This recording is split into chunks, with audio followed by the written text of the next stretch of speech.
الحمد لله الحمد لله الواحد القهار العزيز الغفار مكور الليل على النهار تذكرة لأولي القلوب والأبصار وتبشرة لذوي الألباب والاعتبار أشهد أن لا إله إلا الله وحده لا شريك له وأشهد أن محمدا عبده ورسوله وصفيه من خلقه وخليله الذي أرسله الله رحمة للعالمين بشيرا ونذيرا وداعيا إلى الله بإذنه وسراجا منيرا اللهم صل وسلم على سيدنا محمد الفاتح لما أغلق والخاتم لما سبق ناصر الحق بالحق والهادي إلى صراطك المستقيم وعلى آله حق قدره ومقداره العظيم ثم أما بعد فيا عباد الله فإني أوصيكم ونفسي المذنب الخاطئ بتقوى الله وطاعته لعلكم تفلحون وطاعته لعلكم ترحمون حيث قال الله سبحانه وتعالى في المحكم تنزيله وهو أصدق القائلين أعوذ بالله من الشيطان الرجيم بسم الله الرحمن الرحيم يا أيها الذين آمنوا اتقوا الله حق تقاته ولا تموتن إلا وأنتم مسلمون وقال أيضا يا أيها الذين آمنوا اتقوا الله وقولوا قولا سديدا يصلح لكم أعمالكم ويغفر لكم ذنوبكم ومن يطع الله ورسوله فقد فاز فوزا عظيما صدق الله العظيم. Alhamdulillah, segala puja serta puji syukur hanya milik Allah Subhanahu wa Ta'ala.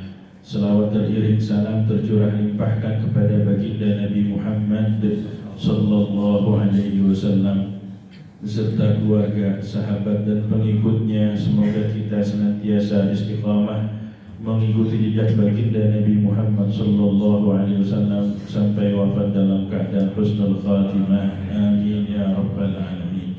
Ma'asyiral muslimin, jamaah Jumat yang dimuliakan oleh Allah Subhanahu wa Ta'ala. Di dalam sebuah hadis menceritakan sepenggal episode kehidupan rumah tangga Rasulullah sallallahu alaihi wasallam. Anna Rasulullah sallallahu alaihi wasallam ataha faqala hal indakum ta'am faqultu la faqala inni sha'im. Di dalam sebuah penggalan hadis baginda Nabi sallallahu alaihi wasallam mendatangi rumah atau mendatangi Sayyidah Aisyah yang beliau adalah istrinya radhiyallahu anha wa ardhaha. Kemudian Rasulullah bertanya, hal indaki ta'am, apakah engkau memiliki makanan? Kemudian Sayyidah Aisyah menjawab, qalat la, tidak tersedia makanan. Maka jawab Rasulullah SAW, inni sha'im, sesungguhnya aku saat ini berpuasa. Langsung menghadirkan niat puasa Rasulullah sallallahu alaihi wasallam. Ini gambaran sederhana kehidupan rumah tangga Rasulullah sallallahu alaihi wasallam. Seorang suami datang dalam keadaan lapar, perutnya kosong, kemudian dari sisi basyariahnya baginda Nabi sallallahu alaihi wasallam tentunya mencari makanan. Maka terjadilah diskusi antara pasangan suami dan istri. Rasulullah menanyakan kepada Sayyidah Aisyah, apakah tersedia makanan? Maka jawab Sayyidah Aisyah, lah. Bisa kita bayangkan jika hal tersebut terjadi di dalam rumah tangga kita. Jika kita sebagai suami dalam kondisi lapar, dalam kondisi perut kosong, kemudian menanyakan kepada istri kita, apakah tersedia makanan? Kemudian istri kita menjawab tidak tersedia makanan. Kira-kira seperti apa atau bagaimana respon kita semuanya? Tentunya orang yang dalam keadaan lapar cenderung emosinya sulit untuk terkontrol.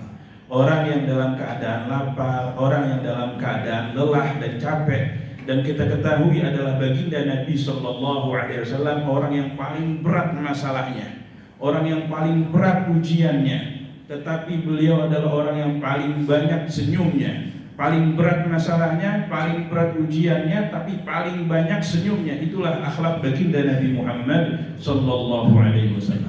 Maka balik lagi bisa kita bayangkan jika hal tersebut terjadi di dalam rumah tangga kita. Apa yang terjadi jika seorang suami tidak mendapati makanan tidak disediakan oleh istrinya, atau mungkin di rumahnya tidak tersedia makanan? Mungkin seorang suami tersebut akan memberikan peringatan keras, akan berbicara keras kepada istrinya, menjadi kewajiban istri dan sebagainya. Padahal menyiapkan makanan atau masakkan makanan bukanlah kewajiban seorang istri. Akan tetapi itu adalah praktik ibadah tambahan dari seorang istri ketika melayani suaminya, menyiapkan makanan, menyucikan bajunya, menyiapkan pakaiannya, membersihkan rumahnya. Itu merupakan ibadah tambahan sunnah yang bukan merupakan kewajiban bagi seorang istri. Banyak di antara kita atau dalam menjalani rumah tangga masih tidak mengerti mana kewajiban dan juga mana kewajiban seorang istri, kewajiban seorang suami. Dari gambaran tersebut Rasulullah SAW tidak memarahi Sayyidah Aisyah.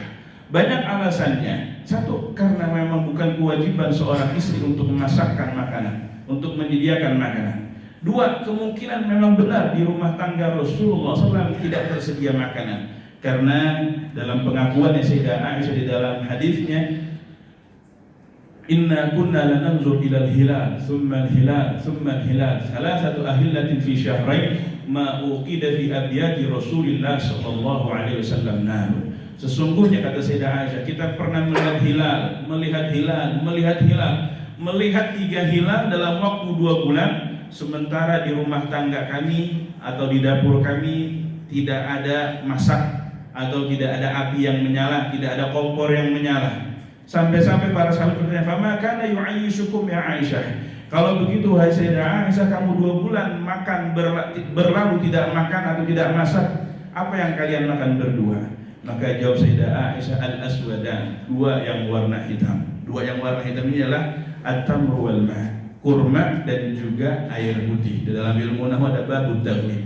Inilah jemaah sekalian gambaran kesederhanaan rumah tangga Rasulullah sallallahu alaihi wasallam. Dari hadis di atas juga bisa kita ambil pelajaran bahwa Rasulullah tidak marah dalam hal urusan pribadinya. Tidak marah dalam hal urusan pribadinya. Istrinya tidak menyiapkan makanan, istrinya tidak mempersiapkan minuman dan sebagainya. Rasulullah tidak menuntut, tidak marah. Justru beliau mengalihkan dengan ungkapan inni shaim. Sesungguhnya sekarang saya berpuasa. Kenapa bisa berpuasa? Karena puasanya puasa sunnah. Puasa sunnah diperkenankan menghadirkan niat selepas subuh sekalipun. Selepas subuh sekalipun masih diperkenankan menghadirkan niat sampai sebelum tiba tergelincirnya matahari atau sebelum zuhur. Inilah hebatnya Rasulullah SAW, orang yang paling pandai mengontrol emosinya. Jika hal tersebut kita terapkan dalam rumah tangga, mungkin akan mengurangi banyak konflik rumah tangga di dalam kehidupan kita, mengurangi keributan dalam rumah tangga. Ketika masing-masing memahami mana yang kewajiban, mana yang bukan kewajiban, mana yang tugasnya, mana yang bukan tugasnya, mana yang harus diberikan dan mana yang harus dilayani dan sebagainya. Maka inilah akhlak Rasulullah SAW. Beliau tidak marah ketika dalam hal urusan pribadinya, akan tetapi beliau marah kepada Sayyidah Aisyah dan kepada orang-orang di sekitarnya. Idza udi'a haqqullah lam yaqum ahadun li ghadabih. Kalau ada yang berani mentelantarkan hak-haknya Allah Subhanahu wa taala, enggak ada yang berani berhadapan atau berdiri di depan Rasulullah SAW saat beliau lagi marah. Di dalam sebuah kitab Syama'il disebut lam yajtari alaihi illa Ali. Enggak ada yang mampu berdiri menghalangi marahnya Rasulullah SAW terkecuali Sayyidina Ali. Ini adalah sebuah manqabah atau biografi yang sangat istimewa yang dimiliki oleh Ali bin Abi Thalib. Beliau adalah sosok orang yang bisa menenangkan Rasulullah sallallahu alaihi wasallam. Beliau marah ketika ada hal-hal atau hak-haknya Allah Subhanahu wa taala yang disepelekan, diterlantarkan. Pernah Sayyidah Aisyah dimarahi oleh Rasulullah sallallahu alaihi wasallam dalam penggalan episode rumah tangganya. Rasulullah SAW mendapati Sayyidah Aisyah mengucapkan kalimat yang tidak berkenan, menjelek-jelekkan Sofiyah. Hasbuka min Sofiyah kadza wa kadza. Qala ghairu musaddidin ta'ni kasirah. Cukup wahai Rasul bahwa Sofiyah seperti ini, Sofiyah seperti ini, Sofiyah seperti ini, orangnya pendek dan sebagainya. Maka kalimat tersebut keluar dari Sayyidah Aisyah langsung mendapatkan amarah, teguran keras dari Rasulullah SAW. Faqala laqad qulti kalimatan law muzijat bima'il bahr lamazajat atau kama qala sallallahu alaihi wasallam. Kata baginda Nabi sallallahu alaihi wasallam, wahai Aisyah, kamu telah mengucapkan sebuah kalimat yang sekiranya kalimat tersebut dilemparkan di samudra lautan yang luas, maka lautan yang luas tersebut akan terkontaminasi, akan rusak karena ucapan buruk yang keluar dari lisanmu. Ini adalah nasihat yang sangat luar biasa, pendidikan luar biasa dari seorang suami kepada istrinya. Seorang suami yang marahnya karena Allah Subhanahu wa ta'ala. Hari-hari ini kita mendapati banyak mereka yang marah berdasarkan hawa nafsunya. Kemudian marah-marah, videonya viral, nggak lama kemudian dia menyesal dan mengucapkan permintaan maaf video dan sebagainya. Maka penting tatkala kita ingin marah, kita cek dalam diri kita, ini marahnya karena hawa nafsu atau marahnya karena Allah Subhanahu wa ta'ala.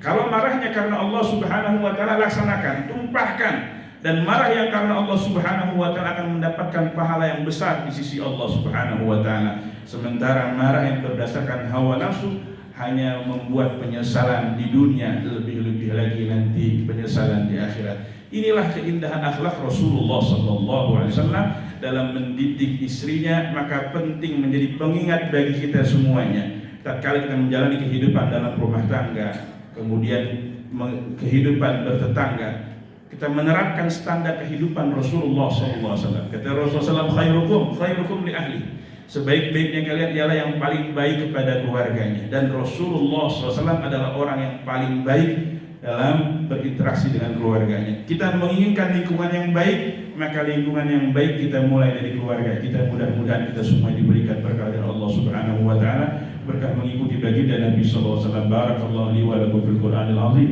anfa'ani wa iyyakum bil ayati wa dzikril hakim, taqabbala minni wa minkum tilawatahu innahu huwas samiul alim. Aqulu qawli hadza wa astaghfiruh innahu huwal ghafurur rahim.